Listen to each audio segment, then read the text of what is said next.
सर्वांना तर सगळ्यांची दिवाळीची लगबग संपलेली असेल। आता खूप जण आपल्या ताई असतील ज्या त्या आपल्या माहेरी गेल्या असेल, माहेरीवरून पण परत आल्या असतील। आता स्कूल कॉलेज ऑफिस पण सुरू झालेले आहेत, त्याच्यामुळे आता लगबग आपली जी आहे रोजची रुटीन ती सुरू झालेली आहे। तर या आपण लक्ष्मी म्हणजे दिवाळीची लक्ष्मीपूजनाची असेल किंवा लक्ष्मी प्राप्तीची किंवा लक्ष्मी देवीची भरपूर सेवा पाहिल्या, आपण भरपूर सेवा पण केल्या आणि माझ्या व्हिडिओला पण तुम्ही भरपूर प्रतिसाद पण दिला, छान छान व्हिडिओला लाईक्स पण आलेत आणि व्हिडिओ बघून मला आवडला, माहिती आवडली आणि त्याप्रमाणे खूप जणांनी सेवा पण केली, त्याबद्दल खूप खूप आभार आहे। पण त्याचबरोबर आता दिवाळी संपली आहे आणि दिवाळीचे जे काही आपल्या लक्ष्मी प्राप्तीचे जे काही सेवा होत्या त्या सगळ्या सेवा पण आता झालेल्या आहेत। पण त्याचबरोबर आता आपल्याला रोजची जी सेवा आहे, नित्य सेवा, त्याच्यामध्ये खंड पडू द्यायचं नाही आहे। असं नाही की आपण फक्त मोठमोठ्या सेवा करायच्या आहे, लक्ष्मी प्राप्तीची सेवा असेल किंवा नवरात्रीचे घट असतील किंवा आपण ज्या काही सगळ्या मोठमोठ्या सेवा तर केल्या, पण रोजची जी सेवा आहे नित्य सेवा त्याच्यामध्ये आपल्याला खंड पडू द्यायचा नाही आहे। ती तर आपलं खरं खरं म्हणायला गेलं तर सगळ्यात मूळ, सगळ्यात खरं म्हणायला गेलं ते आपलं एक कवच कुंडल आहे नित्य सेवा। म्हणजे ती नित्य सेवा आपल्याला चुकवायची नाही आहे। मोठमोठ्या सेवा तर आपण सणवारानुसार करणार तर आहोतच, गुरुचरित्राचं पारण असेल ते पण पुढच्या महिन्यामध्ये येणार आहे, तो सप्ताह, त्यावेळेस पण आपल्याला बसायचं आहे सगळ्यांना, गुरुचरित्राच्या पारणाला सप्ताहाला बसायचंच आहे। मार्गशीर्ष गुरुवार त्याची पण पूजा मांडणी कशी करायची त्याबद्दल पण आपले व्हिडिओ येणार आहेतच। पण त्याचबरोबर जी काही नित्य सेवा आहे त्याबद्दल मी तुला खरं सांगते, हात जोडून विनंती करते की आपली जी काही नित्य सेवा आहे ती न चुकता रोजच्या रोज करा, दिवसभरात कधीही करा, त्याला काही वेळेचं बंधन नाहीये, पण नित्य सेवा चुकवू नका, कारण की ते आपले कवच कुंडल आहे, आपलं रक्षा कवच आहे। त्याच्यामुळे सर आपल्याला दिवसभरामध्ये एक सकाळी जर केलं तर दिवसभर आपल्या भोवती कवच कुंडल राहतं। त्या स्वामी समर्थांची जी काही नित्य सेवा आहे, 11 माळी जप, स्वामी चरित्र सारामध्ये 3 अध्याय, 1 माळ गायत्री मंत्र, दुर्गा सप्तशतीचे 2 अध्याय वाचणे आणि आपल्याला ही जी सेवा आहे ती सेवा रोज न चुकता करायची आहे, कारण की या सेवेमुळेच आपण आपल्या स्वामींच्या जवळ जाण्याचा हे एक मार्ग आहे, त्याच्यामुळे हा मार्ग नक्कीच चुकवू नका। तर आज आहे मंगळवार, मंगळवार म्हणजे कुलदेवीचा वार। कुलदेवीचा वार जो आहे तो म्हणजे आपल्याला केंद्रात सांगितलं जातं बघा की प्रत्येक स्त्रीने मंगळवारचा उपवास धरावा, म्हणजे कुलदेवीचा वार असतो त्या कुलदेवीचा उपवास करावा त्या दिवशी आणि सेवा करावी कुलदेवीची। गुरुवार पण आपण करू शकतो, पण मोस्टली ज्या स्त्रिया आहेत त्या गुरुवारच करतात स्वामींचा, पण तो पण करावा। पण त्याचबरोबर आपल्या केंद्रातच सांगितलं जातं की कुलदेवी म्हणजे कुलदेवीचा वार म्हणून प्रत्येक कुलस्त्रीने मंगळवारचा उपवास करावा, कारण की बघा प्रत्येकाची कुळानुसार कुलदेवी वेगवेगळी आहे। कोणाची तुळजाभवानी माता आहे, कोणाची सप्तशृंगी देवी माता आहे, त्याचबरोबर रेणुका देवी माता आहे आणि कोल्हापूरची लक्ष्मी महालक्ष्मी देवी आहे। असे भरपूर लोकांचे वेगवेगळे कुळानुसार त्यांच्या कुलदेवी आहेतच, पण ह्याच कुलदेवीचा वार म्हणून आपल्याला ह्या कुलदेवीचा उपवास धरायचा असतो। कारण की कसं असतं, आपण आपल्या आता नवरात्रीचे 9 दिवस सोडले तर वर्षभर आपल्याला विसर पडतो आपल्या कुलदेवीचा, कुलदेवतांचा, कुळाचा, म्हणजे जे काही आपल्या कुळाचा सांभाळ करणारी कुलदेवी आहे तिचा विसर पडतो आणि आपण फक्त नवरात्रीचे 9 दिवस सेवा करत असतो। पण तसं न करता आपल्याला स्मरण राहावं आपल्या कुलदेवीचं, म्हणून आपला मंगळवार करायचा असतो। आज मंगळवार आहे आणि मी पण हे मंगळवार जे आहे ते 2 वर्ष झाले ते रोज करत, म्हणजे दर मंगळवारचा उपवास करत आलेलीच आहे आणि त्या दिवशी सेवा पण करते आहे। तर सेवा करायची आहे मंगळवारी, कुलदेवीचा उपवास पण धरायचा आहे, पण त्याचबरोबर आपल्याला काही सेवा पण करा, म्हणजे काही असे गोष्टी पण करायच्या असतात की जेणेकरून आपल्या कुलदेवीचं स्मरण राहील। आणि कुलदेवीला प्रसन्न करण्यासाठी खूप काही करावं लागतं असं काही नाही आहे। तुम्ही फक्त आठवड्यातून मंगळवार कुलदेवीचा वार आहे त्या दिवशी उपवास केला, तिचं स्मरण केलं, तिला अभिषेक केला, तिला नैवेद्य दाखवला, तिला दिवा लावला दुपाचा किंवा तिला तुम्ही दिवा लावला, तिचं स्मरण केलं, उदो केला त्या दिवशी आणि तिचं आठवण ठेवली, तरी कुलदेवी माता प्रसन्न होते। तिची वेळोवेळी तिची ओटी भरली, नंतर तिचा दर वर्षातून एकदा तरी आपल्याला कुलदेवीच्या स्थानावर जाऊन तिचा मान सन्मान करायला हवा। ह्या सगळ्या गोष्टी केल्या ना तर कुलदेवी आपली प्रसन्न असते, आपल्या कुळावरती, आपल्या परिवारावर, आपल्या कुटुंबावरती प्रसन्नच असते। त्यामुळे तिचा कुठलाही दोष आपल्याला लागत नाही, ती आपल्याला नाराज होत नाही। फक्त या छोट्या गोष्टी लक्षात ठेवायला पाहिजेत, त्याच्याबद्दलचा आजचा हा व्हिडिओ आहे। म्हणजेच कुलदेवी माता म्हणजे कुलदेवी जी आहे आपली कुळाचं रक्षण करणारी कुलदेवी, तिचा जर तुमच्या घरामध्ये वास आहे का, ती सूक्ष्म रूपाने तुमच्या घरामध्ये राहते, म्हणजे तिचं स्थान आहे का, तर ते कसं ओळखायचं, त्याची कारणं काय आहेत याबद्दल आजचा हा व्हिडिओ आहे। ती कारणं काय आहेत जेणेकरून तुम्हाला असं वाटेल की नाही, नक्कीच आपल्यावरती, आपल्या घरावर, आपल्या कुटुंबावर कुलदेवीचा आशीर्वाद आहे, आपल्या घरामध्ये कुलदेवीचा वास आहे, हे तुम्हाला कुठल्या गोष्टींवरून कळू शकतं। त्याबद्दल आजचा मी व्हिडिओ आहे आणि ती तुम्हाला कारण सांगणार आहे। चला आता व्हिडिओला सुरुवात करूया। सर्वप्रथम कुलदेवी म्हणजे काय? कुलदेवी म्हणजे कुळाचा उद्धार करणारी, कुळाचं रक्षण करणारी. हे बघा, प्रत्येक कुटुंबामध्ये आपले आई वडील असतात, म्हणजे आई वडिलांनंतर आजोबा पणजोबा असतात, जे आपल्या म्हणजे परिवाराचं रक्षण करतात, जे आपल्या परिवाराचं मूळ असतात. त्याचप्रमाणे आपल्या कुळाचं रक्षण करणारी, आपल्या कुळाचा सांभाळ करणारी आपली कुलदेवी असते, कुलदैवत असतात. खंडोबा, कोणाचं जेजुरीचा खंडोबा असेल कुलदैवत, कोणाची इतर खंडोबा पण असतील, जे वेगवेगळे स्थान आहेत तिथले असतील, पण कुलदेवी पण वेगवेगळे असेल 33 शक्तिपीठापैकी. त्याप्रमाणे आमची तुळजाभवानी माता आहे आणि जेजुरीचा खंडोबा आहे. त्याच्यामुळे ह्यांचं स्मरण आपल्याला वर्षभर हे राहायलाच पाहिजे प्रत्येक शुभ कार्यामध्ये. बघा, आपण लग्न ठरलं, घरामध्ये लग्न कार्य झालं, सुरुवातीपासून ते आपण लग्न कार्य म्हणजे नवरा नवरी यांचा आपण लग्न झाल्यानंतर त्यांना म्हणजे देव करायला पाठवतो, म्हणजेच त्यांचा आशीर्वाद घ्यायला पाठवतो की आमचा हा म्हणजे ह्यांचा संसार किंवा आपला संसार सुखाचा आनंदाचा होऊ देत, कुठल्याही प्रकारचे विघ्न, कुठल्याही प्रकारचे संकट संसारामध्ये कधी येऊ नयेत, सगळंच काही चांगलं व्हावं यासाठी आशीर्वाद घ्यायला जातात. म्हणजे सुरुवातीपासून लग्न कार्य ठरल्यापासून लग्नाची म्हणजे लगबग सुरू झाल्यापासून आपण कुलदेवाचं स्मरण करूनच प्रत्येक गोष्टी करत असतो. शुभ कार्य जे असेल आपल्या घरात त्याच्यामध्ये शुभ कार्याचं स्मरण हे आपण कुलदेवीचं करूनच करत असतो. त्याचप्रमाणे आपल्याला काही म्हणजे या सगळे तुम्हाला स्वतःलाच माहिती आहे की आपण प्रत्येक गोष्टीमध्ये आपल्या कुलदेवीचं स्मरण करतो. शुभ कार्य असेल, कुठलं बाळ जन्माला आलं घरामध्ये किंवा नवीन वस्तू घरामध्ये आली किंवा कुठलेही शुभ कार्य असू दे, आपण देवीचं स्मरण हे करायलाच हवं, त्यांचा विसर पडता कामा नये. कारण की कधी कधी कुलदेवीचं स्मरण न केल्यामुळे, वर्षानुवर्ष तिचा विसर पडल्यामुळे, तिच्या मूळ स्थानावर जाऊन तिचा मान सन्मान न केल्यामुळे खूप प्रकारचे दोष आपल्याला लागतात. त्याच्यामुळे काय होतं, घरामध्ये कलह, घरामध्ये वादविवाद, भांडण तंटे, वडील मुलांचं न जमणे, घरामध्ये सतत किरकिरी, घरामध्ये अपत्य प्राप्ती न होणे, वंश खुंटणे म्हणजे काय, वंशवृद्धी न होणे, घरामध्ये वंश म्हणजे प्राप्ती होण्यासाठी म्हणजे अपत्य प्राप्ती होण्यासाठी खूप प्रकारचे म्हणजे तुम्हाला प्रयत्न करावे लागत आहेत, पण यश मिळत नाही आहे. अशा प्रकारचे संकट घरावर येतात. कुठल्याही कार्यामध्ये यशप्राप्ती मिळत नाही. उद्योगधंदे असेल ते म्हणजे काय म्हणजे बसतात उद्योगधंदे, अक्षरशः त्याच्यामध्ये यशप्राप्ती मिळत नाही. भरपूर पैसा लावतायत पण कर्ज म्हणजे घरामध्ये पैसे येत आहेत पण कर्ज डोक्यावर आहे ते फिटत नाही आहे. घरामध्ये लक्ष्मी येते पण ती महिना अखेर सगळे संपून जाते आहे. कर्ज बाजारी होऊन चालला आहात. ही सगळी लक्षणं आपल्या कुलदेवत आपल्यावर नाराज असण्याची आहेत. कारण की काय मागतात आपले कुलदेवत, जास्त काही मागत नाही, फक्त त्यांचं स्मरण प्रत्येक गोष्टी मध्ये प्रत्येक दिवशी कुलदेवीचं स्मरण हे करायलाच हवं, कुलदेवतांचं स्मरण करायला हवं.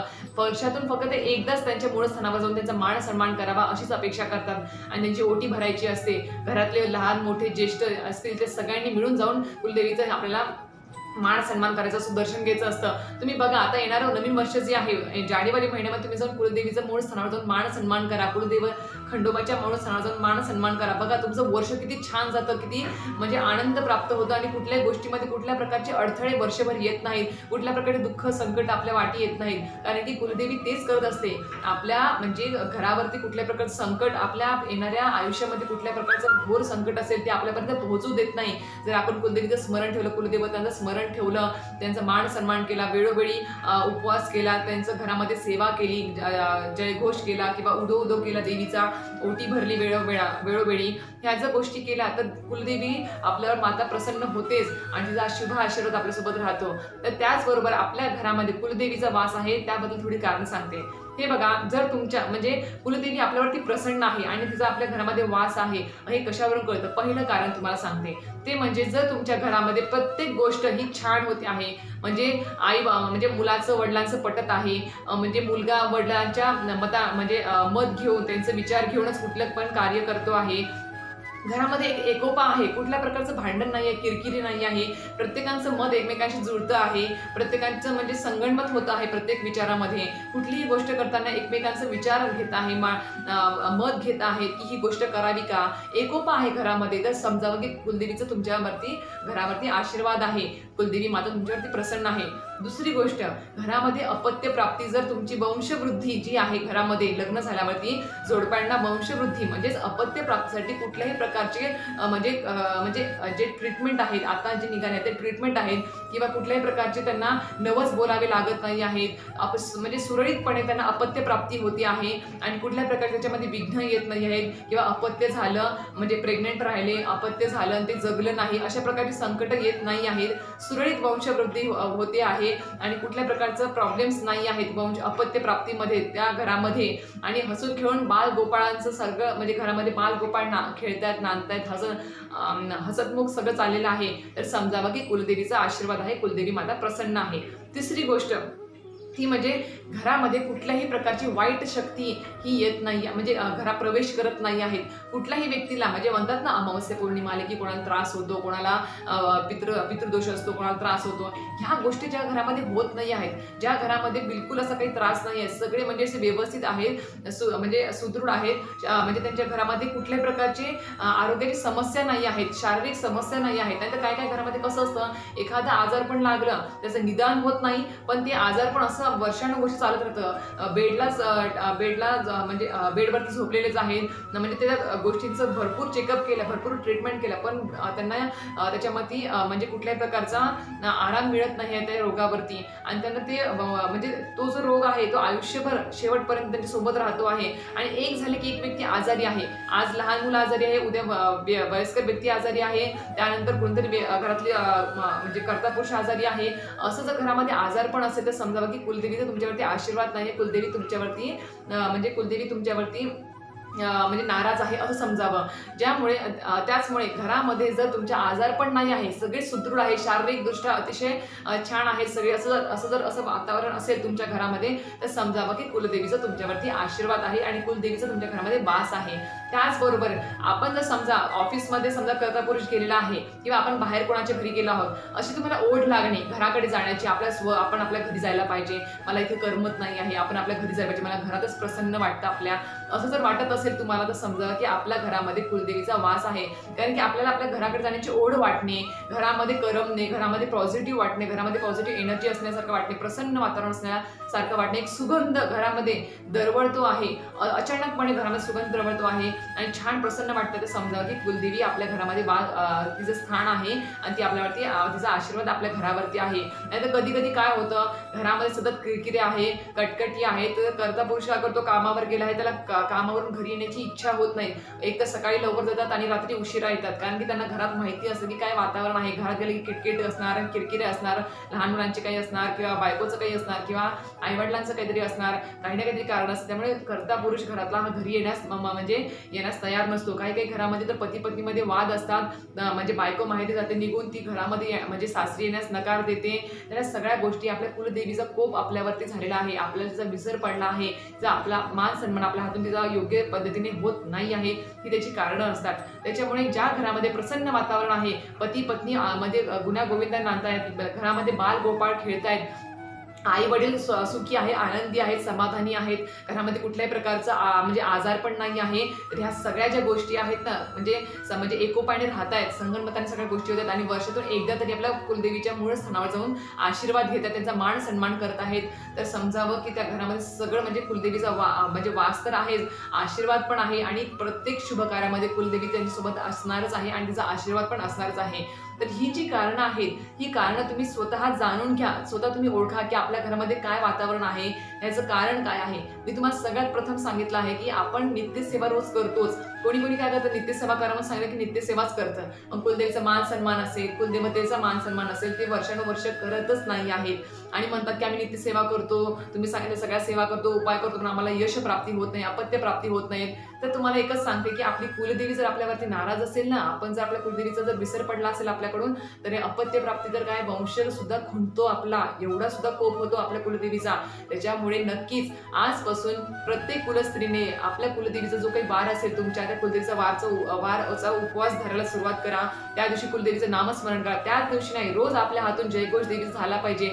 आपल्याला केंद्रामध्ये एक जयघोष असतो बघा, उद्योस्तु श्री महाकाली महालक्ष्मी महासरस्वती राजराजेश्वरी आई साहेब, श्री अंबा माता की जय, श्री अंबा माता की जय, श्री अंबा माता की जय, असा जयघोष असतो. असा जयघोष रोज तुम्ही ज्यावेळेस दिवा लावता ना, त्यावेळेस जयघोष करा तुम्ही. बघा, तुम्हाला खरंच सांगते, या जो जयघोष आहे त्याच्यामध्ये 3.5 शक्तिपीठांच्या देवींची नावं आहेत. एक नाही, आपल्याच कुलदेवीचं नाही, प्रत्येक जे देवी आहेत 3.5 शक्तिपीठांच्या, त्या सगळ्यांचं जयघोष या उदोमधून होत असतो. मी तर रोज माझ्या घरामध्ये सकाळ संध्याकाळ करतच असते आणि विसर पडू देत नाही कुलदेवीचा. प्रत्येक वर्षी आमचं सांगायला गेलं म्हणजे दरवर्षी जेव्हा वर्षाची नवीन वर्षाची सुरुवात होते जानेवारी महिन्यामध्ये, त्या महिन्यामध्ये किंवा सुरुवातीलाच आम्ही कुलदेवी आणि कुलदेवतांचा मान सन्मान करून येतो, जेणेकरून वर्षभर इतकं छान वाटतं ना, कुठल्याही गोष्टीमध्ये कुठलेही सणवार चुकत नाही. अजून एक सांगते तुम्हाला अनुभव, मासिक धर्म जर असेल ना, तुम्हाला वाटतं की प्रत्येक सणवारला मासिक धर्म कुलस्त्रींना येत असतो की त्याच्यामुळे आपले सणवार होत नाहीत. घरामध्ये जर एकटी स्त्री असेल, आजकाल विभक्त कुटुंबाची पद्धत आहे, त्याच्यामुळे पती पत्नी राहत असेल, मुलं राहत असतील, तर पत्नीला अडचण आली तर त्या दिवशी त्या घरामध्ये म्हणजे ह्या गोष्टी होत नाहीत. कुलाचार पाळला म्हणजे कुलाचार करणं शक्य होत नाही, घट बसवणं शक्य होत नाही. तर तुम्ही खरंच सांगते, दर वर्षी जर तुम्ही वर्षाच्या सुरुवातीला जर देवीचा मान सन्मान केला, कुलदेवतेचा मान सन्मान केल्यानंतर वर्षभर तुमचे कुठलेही सण चुकत नाही. नवरात्राची घटस्थापना असू दे, दसरा असू देत किंवा इतर जे काही सणवार असू दे, श्रावण असू देत, इतर जे काही सणवार असतील ते कुठल्याही सणामध्ये खंड पडत नाही. मासिक धर्म काही कुठलेही बिटाळ येत नाही, कुठलेही सुतक येत नाही. अशी आपली ही मला तर अनुभव आलेला आहे. मला खूप जास्त अनुभव आहे आम्हाला कुलदेवीचा मान सन्मान केल्यामुळे. आणि एखाद्या वर्षामध्ये विसर पडला होता आणि त्याचा पण वाईट अनुभव काय आहे त्याची पण आम्हाला खूप अनुभव आहेतच. त्याच्यामुळे आम्ही दरवर्षी न चुकता मान सन्मान हा देवीचा, कुलदेवीचा असेल, कुलदेवतेचा करतोच आणि मगच वर्षाची नवीन सुरुवात करत असतो.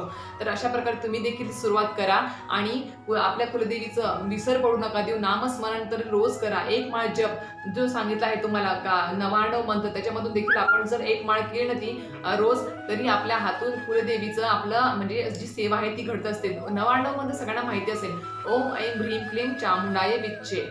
ह्या जर मंत्राचं नामस्मरण केलं तर प्रत्येक जी काही कुलदेवी असेल तुमची, तिची सेवा तुमच्या हातून घडत असते. तर अशा प्रकारे ही सेवा करत चला. कुलदेवीचा वार जो आहे त्याचा उपवास धरत चला, सेवा करत चला आणि प्रत्येक म्हणजे दरवर्षी सहकुटुंब जाऊन आपल्या कुलदेवीच्या मूळ स्थानावर जाऊन तिचा योग्य रीतीने मान सन्मान करायला विसरू नका आणि कुलदेवताचा देखील मान सन्मान करायला विसरू नका. आणि अशा प्रकारे तुमच्या पण कुटुंबावरती कुलदेवतांचा आशीर्वाद राहावा अशीच प्रार्थना करते स्वामीचरणी. आणि आजचा व्हिडिओ आवडला असेल तर नक्की लाईक करा, शेअर करा, सबस्क्राईब करायला विसरू नका. श्री स्वामी समर्थ.